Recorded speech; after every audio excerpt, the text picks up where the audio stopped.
Pagkain pamayaman pero ibabahagi isang paraan na kahit low budget pwede mong ilaban. Kaya mayroon ako ditong paa ng baboy. Ang presyo abot kaya dahil kapag umakyat nagkalaman tumataas ang halaga sa pata. Hinugasan sa kapapakuluan, lagay ng buong paminta, pinaalatan ng asin. 4 cubes na pampalasa, kasunod spring onion at luya. Madali lang mga napiling sangkap, ito ay makikita sa ordinaryong kusina ni Juan. 30 minuto nakasalang sa kahinayaan lumamig. Pagtusok ng balat, makuha saktong lambot na kailangan. Hinango at upang mabutas ang buong paligid. Mapalabas lahat ng naipong katas. Patis gagamiting pamahid dahil gusto kong makuha tingkad na kulay yung golden brown. Kung gusto mong maputi na pantsitsahon, lumobo ang balat, suka naman ang ipahid. Saka iniwan sa initan, mapatulo ng lubusan. Sakay sinalang dito, ayos lang kahit sabay na ang mantika sa pagpapainit. Hanggang bahagyan lumabas ang kulay na light brown. Alimango na bili 3 piraso. Pero bumigay agad ang isa kaya nauna nang maprito. Yung sunod pa share naman anong masarap na luto. Kuha ng pata sa ikalawang salang. Dapat malakas na ang apoy upang mabigla maglabas ng matingkad na kulay kaaya-aya. Sa tamang lutong hinango para di naman pumait kapag muling ininit pagdating ng aking mag-ina. Kaya dito maglulutong check muna. At dito naman na po papasok yung sarap ng ginawa ko nga po na suka galing dito sa saging. Ito yung bago-bago pa lang.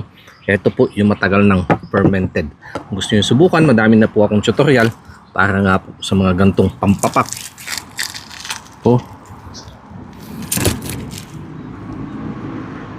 Ginilingan ko lang yan ng sibuyas. Dagdagan ko po ng sukang pula. Ay, asukal na pula.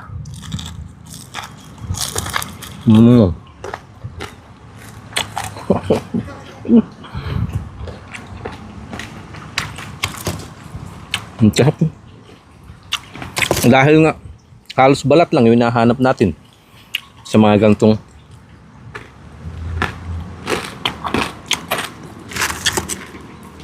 crispy pata. Okay. Naisipan ko po yung idea na bakit hindi yung ganito yung gamitin ko.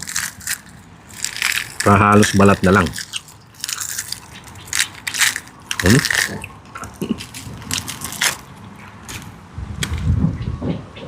Natutuklap na.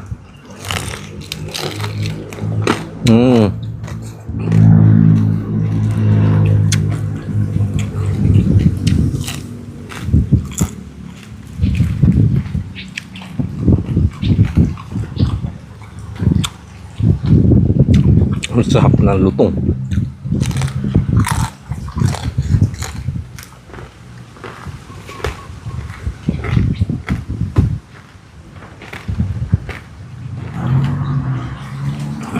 Ito naman po yung galamay ng alimango.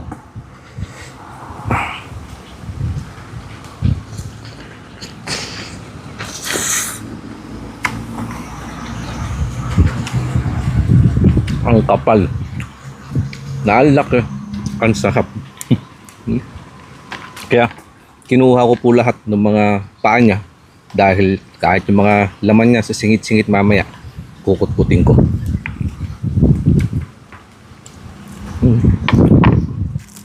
Panalo.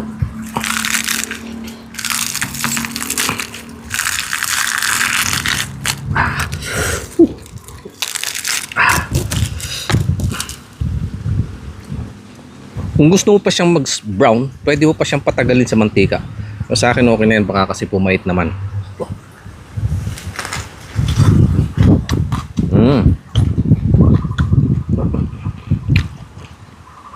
Panalo sa ulam o kaya pampulutan.